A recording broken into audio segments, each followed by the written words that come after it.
Okay. And then last piece I'm going to go over here is on the payment side. So this is something that you and Jing has mostly been working on.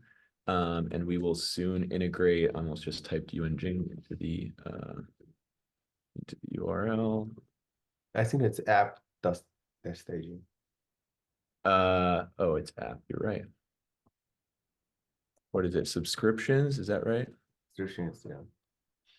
So I think we may have seen an early version of this a while back. So this is in staging. It was not part of the release yesterday, just because it's not actually hooked up to anything. We didn't want to do that. We're going to wait and do that probably this coming sprint. But we do have this page here. You can change between monthly and annual plans, and you can go ahead and hit subscribe. One thing to note is that in staging, we are in what's called test mode with Stripe, which means you see this like fake credit card. It's not going to actually process any payments. This is purely a testing environment.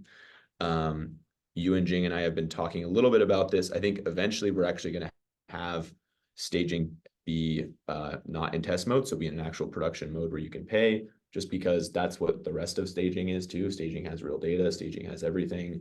So it will not always be like that. We're just doing that until we get out of the like testing cycle with all the new Stripe updates.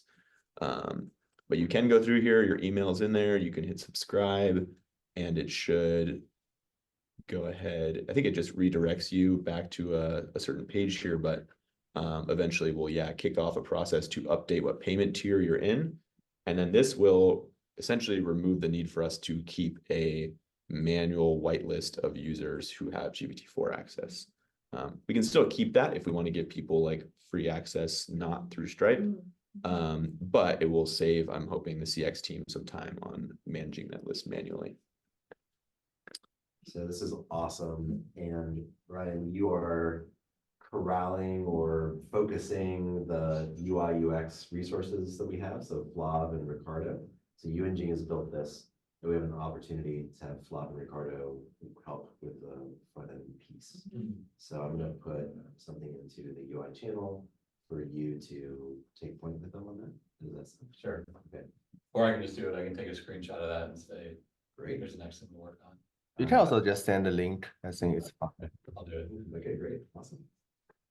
That's great. So I think that right now we have both payment on the app does eventually app.storytell.ai will have payment, and also the storytell.ai, the main side, will also have payment.